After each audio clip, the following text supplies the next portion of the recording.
अंधविश्वास को लेकर वायरल वीडियो सामने आते ही रहते हैं। कोई हथौड़ी से इलाज कर रहा है तो कोई जादुई कैंची से पथरी काट देता है। किसी के कथित आशीर्वाद से व्हील चेयर पर बैठा दिव्यांग चलने लग रहा है। ऐसे कई वीडियोस आपने देखे ही होंगे। कई बार ऐसे काले जादू या अंधविश्वास लोगों की जान पर बनाते हैं और ऐसी लिस्ट बहुत लंबी है। लेकिन गुजरात में ही ऐसे अंधविश्वास, काले जादू, टोना टोटका, पाखंड पर गुजरात विधानसभा ने सर्वसम्मति से विधेयक पास कर दिया है। इसका नाम है गुजरात मानव बलि और अन्य अमानवीय बुराई, अघोरी प्रथाओं और काला जादू रोकथाम उन्मूलन विधेयक 2024। लंबा चौड़ा नाम है इसका।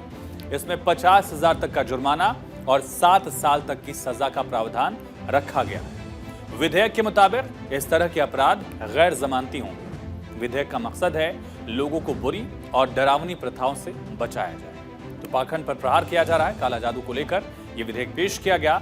मानव बलि जैसे अपराध रोकने का प्रयास किया गया है। आम सहमति से बिल गुजरात विधानसभा से पास भी हो गया है और राज्यपाल की मंजूरी के बाद ये शक्ल ले लेगा कानून का। विधेयक में क्या प्रावधान ये समझिए। दरअसल इस विधेयक में कई अहम प्रावधान किए गए हैं। इसके मुताबिक कोई भी व्यक्ति इन अंधविश्वास को न खुद करेगा न ही इसे बढ़ावा देगा।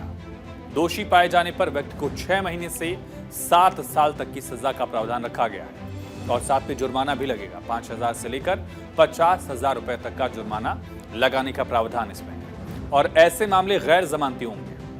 क्या क्या अपराध इसमें शामिल हैं? भूत और डायन को बाहर निकालने के बहाने किसी पर अगर हमला किया गया तो अपराध होगा। भूत भगाने के बहाने किसी को बांधा गया, हमला किया गया, पीटा गया तो यह अपराध की श्रेणी में आएगा। जूते चप्पल भिगोकर पानी पिलाना, जलती हुई मिर्च का धुआं सुंघाना, इस तरह के मामलों को भी अपराध में शामिल किया गया है। इलाज के नाम पर किसी व्यक्ति को छत से लटका देना, बाल उखाड़ना, किसी व्यक्ति के शरीर पर किसी गर्म चीज से जला देना, अमानवीय दुष्ट और अघोरी प्रथाओं का भी पालन करना इसमें अपराध माना गया है। कुछ टर्म्स हैं, लोकल टर्म्स। जरण मरण करनी या चेतु के नाम पर नग्न घुमाया जाना भी अपराध की श्रेणी में है। खास तौर पर भूतों या चुड़ैल को बुलाने की धमकी देकर आम जनता में दहशत पैदा करने की कोशिश करने वालों को भी अपराधी माना जाएगा। कुत्ते, सांप या बिच्छू के काटने पर या अगर कोई बीमार है और उसको इलाज करने से रोका जा रहा है, झाड़ फूंक के बहाने उसे इलाज करने का आश्वासन दिया गया, ये भी अपराध होगा। अंगुलियों से सर्जरी करने का दावा जो आपने देखा ये कि कैसे कैंची से, जादुई कैंची से पथरी काटी जा रही, इस तरह के मामले भी अपराध की श्रेणी में होंगे। गर्भ में पल रहे भ्रूण का लिंग बदलने का दावा करना भी अपराध माना जाएगा और तथाकथित चमत्कार दिखाना, उससे पैसा कमाना भी अब गुजरात में अपराध होगा जैसे ही राज्यपाल की इस पर मंजूरी मिलेगी। ऐसे कानून और भी कई राज्यों में बन चुके हैं। मसलन बिहार में 1999 से ही जादू टोना डायन प्रथा पर रोक है। ओडिशा ने 2013 में जादू टोना के खिलाफ कानून बनाया, यहाँ 3 साल तक की सजा का प्रावधान है। महाराष्ट्र ने भी 2013 में काला जादू को लेकर कानून बनाया, 7 साल तक की सजा का प्रावधान रखा गया था। और छत्तीसगढ़ ने 2015 में काला जादू पर 5 साल की सजा का कानून बनाया। कर्नाटक में हाल में 2020 में ही अंधविश्वास पर कानून बनाया जिसके तहत सजा का प्रावधान है।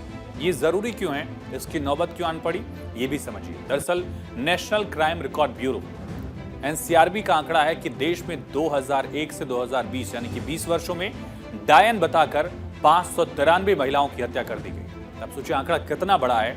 2021 में काला जादू की वजह से 68 लोगों की मौत हुई देश में, यानी 2024 साल आ चुका है लेकिन अभी भी कुछ लोग पिछले सदी में जी रहे हैं। इस तरह की उनकी मानसिकता है और इसी वजह से यहाँ सख्त कानून की जरूरत थी। ये सख्त कानून लाया जा रहा है।